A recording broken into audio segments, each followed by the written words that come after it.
देखिए, मैं आपको दो चार चीजें बता देना चाहता हूं, सभी लोग ध्यान समझेंगे। दो चार चीजें मैं आपको बताना चाहता हूं। सरकारी नौकरी की डिमांड इतनी है जितना रेगिस्तान में रेत है। ध्यान से सुनिएगा, सरकारी नौकरी की डिमांड इतनी है जितना रेगिस्तान में रेत है, लेकिन अवेलेबल इतनी है जितना उस रेत में चलते हुए ऊंट के मुंह में जीरा है। समझ में आया कि नहीं समझ में आया? सरकारी नौकरी की तैयारी करने वाले मार्केट में इतने बच्चे हैं जितना रेगिस्तान में रेत भरा पड़ा है, लेकिन अवेलेबल नौकरी इतनी है जितना उस रेत में चलता हुआ जो ऊंट है ना, उस ऊंट के मुंह में जीरे हैं, जीरे के दाने हैं। जितनी सरकारी नौकरी मार्केट में है नहीं, उससे ज्यादा हर महीने हमारे बैच में एडमिशन हो जाते हैं। तो मेरी बात समझ रहे हो? जितनी वैकेंसी एक साल में निकलती नहीं है, उससे ज्यादा तो एक महीने में बच्चे एडमिशन ले रहे हैं बैच में तैयारी के लिए। तो इसका मतलब कंपटीशन बहुत ज्यादा है। ध्यान सुनिएगा, कंपटीशन बहुत ज्यादा है। कमजोर और मध्य वर्गीय बच्चे के लिए कोई स्थान नहीं छोड़ा है। अगर आप अपने आप को कमजोर कहते हो, अपने आप को कहते हो कि सर मैं मीडियम लड़का हूं, और अपने आप को कहने में गर्व महसूस करते हो, तो आपको कुचल दिया जाएगा। तेज बालक जो है आपको कुचल के निकल के आगे चले जाएंगे।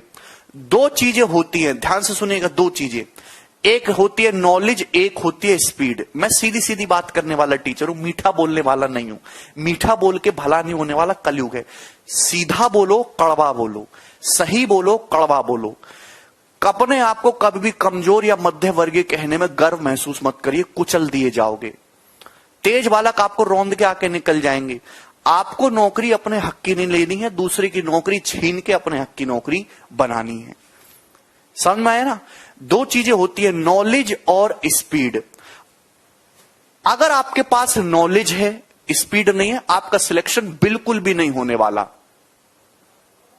हाँ, आधे बच्चे की केवल भीड़ बढ़ी हुई है। ऋतिक, मैं अभी भी कह रहा हूं, अगर आपको आता सब कुछ है, मैं इस सवाल को बहुत स्लो करवाऊं। इस सवाल को समझाने में, ये प्री लेवल का सवाल है, मैं 15 मिनट लेता हूं, जैसे और भी बाकी टीचर्स कराते हैं, 15 मिनट लेते हैं। आपको सवाल तो सॉल्व करना आ गया, हर एक को आ गया, लेकिन आपकी स्पीड नहीं बनी। आपकी पेपर में भी वही आदत है, बहुत स्लो लिखने की। पेन को मेरे दोस्तों ऐसा चलाने की, बिल्कुल ऐसे ऐसे पेन को ऐसे चलाने की, वो आपके लिए एक अभिशाप है। वो आपको स्लो बनाता है। सिलेक्शन उसी बच्चे का होगा जिसको नॉलेज भी हो और जिसके अंदर स्पीड भी हो। अगर आपके अंदर स्पीड नहीं है, शुरुआत में गलती करोगे, तकलीफ होगी समझने में कि स्टेप कैसे कम हो रहा है, कैसे लिखा जा रहा है, लेकिन वो आपको लिखना सीखना पड़ेगा। दिमाग में, दिमाग का यूज ज्यादा करना सीखना पड़ेगा। तो थोड़ा पेन लो, थोड़ा दर्द सहो, लेकिन मेंटली सवालों को सॉल्व करने की आदत डालिए। जितना खेल नॉलेज का, उतना ही खेल स्पीड का है। ध्यान सुनिएगा मेरे दोस्तों, 8 साल पहले के मेंस के सवालों को सॉल्व कर लो, आपको मजाक लगेगा। अभी 2020 में जो सीजीएल प्री का और सीएचएसएल का पेपर हुआ है, उसको सॉल्व करना आपको रोना आ जाएगा। 7-8 साल पहले का मेंस का पेपर सॉल्व करना आपको मजाक लगेगा, लेकिन अभी 2020 के सीजीएल प्री और सीएचएसएल का एक सेट सॉल्व करना आपको रोना आ जाएगा। क्योंकि लेवल बढ़ रहा है, एग्जामिनर जो है वो अपने लेवल को दिन प्रतिदिन बढ़ाता जा रहा है। आपने बचपन में कम पढ़ाई की, या बिल्कुल पढ़ाई नहीं की, या नकल के तरीके से पास हुए, उल्टे सीधे तरीकों से, या भगवान की कृपा से पास हुए, सबको सरकारी नौकरी चाहिए, सब कंपटीशन की दुनिया में आ गए। कोई बालक ऐसा जो बचपन में बहुत मेहनत किया है। देखो, जो बालक 9वीं 10वीं 11वीं 12वीं में अच्छे से पढ़ाई करता है ना, उसके सारे एग्जाम निकलते, उसको ग्रेजुएशन में पढ़ने की जरूरत नहीं पड़ती। जो बालक इन क्लासों में मक्कारी किया 9वीं 10वीं 11वीं 12वीं में, उसको तकलीफ होती है। कोई बच्चा, ये हर किसी का माइंडसेट अलग अलग होता है। कोई बच्चा ये कि ये सवाल पहले से ही करके आया क्लास में, हमारे बताने से पहले, वो फ्रेशर ही है, वो पहली बार पढ़ रहा है, वो हमारे बताने से पहले ही आगे के 25 सवाल सॉल्व करके आ गया। और कोई बच्चा ऐसा जिसको 15-15 मिनट समझाऊंगा, फिर भी उसकी समझ में नहीं आता। तो मेरे दोस्तों, जो बालक कमजोर है, मध्य वर्गीय, पहले बात तो वो अपने आप को यही समझना बंद करे। नॉर्मल बच्चा आधे घंटे में जितना आउटपुट निकाल रहा है, आप 3 घंटे पढ़िए। आप 3 घंटे पढ़िए। अगर आप कमजोर हैं, उसके बावजूद भी आप तेज बालक के बराबर ही मेहनत कर रहे हैं, तो कैसे आपकी नौकरी लगेगी? है भी, वो भी 2 घंटे पढ़ रहा, आप भी 2 घंटे पढ़ रहा। आप देखिए, आप उठ के यहां तक आएंगे, तेज बालक तो आपसे ऐसे ऊपर है, वो और ऊपर पहुंच जाएगा। कैसे काम चलेगा? दूसरी बात कि टीचर 2 तरीके होते हैं। टीचर को पता कि मार्केट में बालक भरे पड़े हैं बेकार, पढ़ने में उनका जो है ध्यान है नहीं, बहुत ज्यादा अच्छी बातें उनको समझ में आती नहीं है।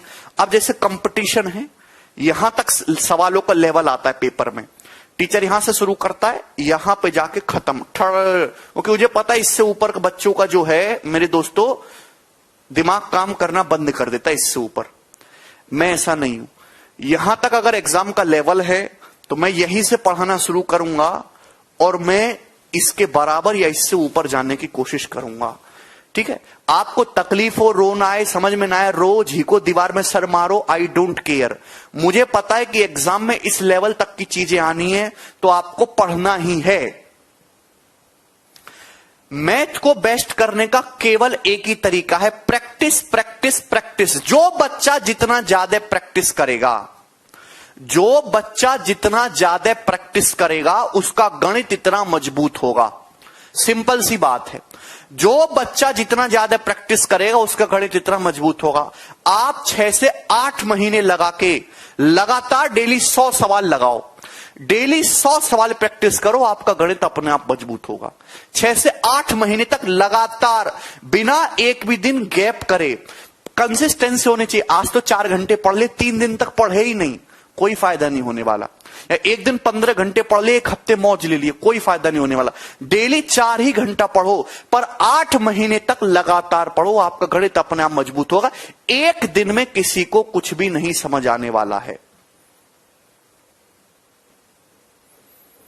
एक दिन में किसी को कुछ भी नहीं समझ में आने वाला है। जितना बेसिक्स मैंने आपको कल बताया, कल मैंने आपको सारी चीजें बताई कि पावर क्या होता है, शेड्स क्या होता है, इंडिसेस क्या होता है, उसके बावजूद भी उसको नहीं समझ में आया है तो भैया वो अपने माथे पे स्टिकर लगा दो, काफी कमजोर व्यक्ति।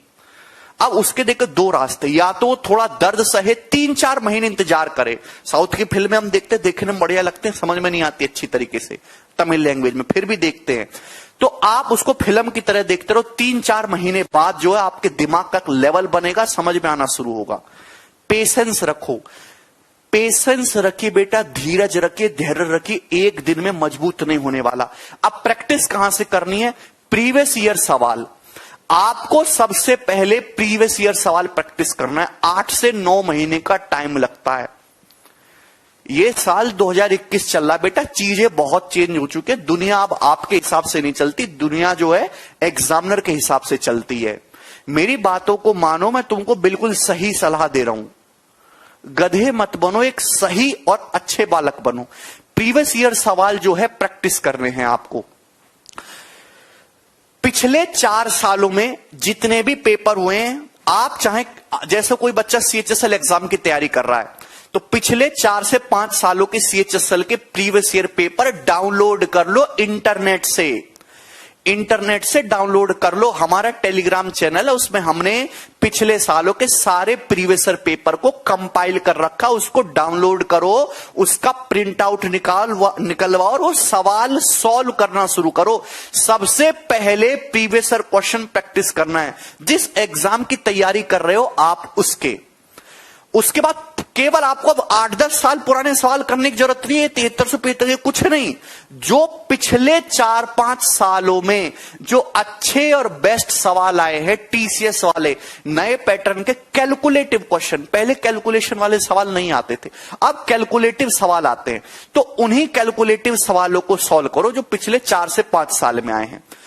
दूसरी बात कि 70% पेपर हमेशा प्रीवियस ईयर रिपीट होता है। 70% पेपर, अगर जैसे आप एग्जाम दोगे 100 सवाल आएंगे, तो उसमें से 70 सवाल ऐसे होंगे जो ऑलरेडी पहले आ चुके हैं, वो दोबारा आए, केवल उनका डाटा बदल दिया है या उनकी लैंग्वेज को थोड़ा सा ट्विस्ट कर दिया है।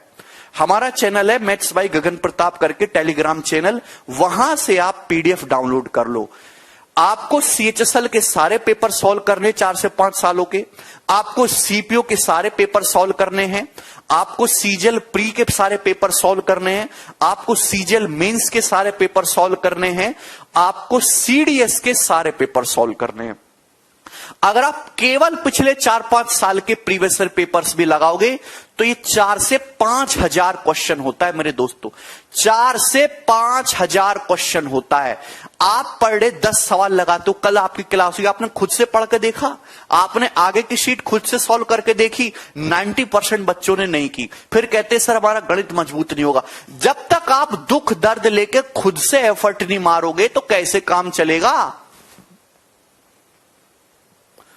खुद से एफर्ट नहीं करोगे।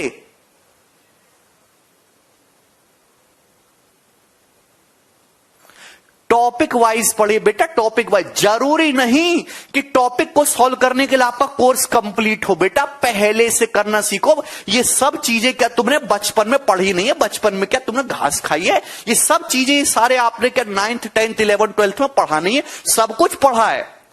जो भी आप सीख रहे हो, मैं यहां पे सिखाऊंगा, ऑलरेडी आप पढ़ के आए हो। आप दिन में आप 10 सवाल भी सॉल्व नहीं करते, कहते सर मैं गणित में बहुत कमजोर हूं, क्या करूं? अरे बेटा तो मैं यही जवाब दूंगा ना कि डेली अगर तुम कमजोर हो, डेली 100 सवाल लगाओ, डेली 100 क्वेश्चन प्रैक्टिस करो और 7-8 महीने तक लगातार प्रैक्टिस करो, अपने आप मजबूत होंगे। सबसे बढ़िया कि 2017 से लगाना शुरू करो, जब से टीसीएस आई है।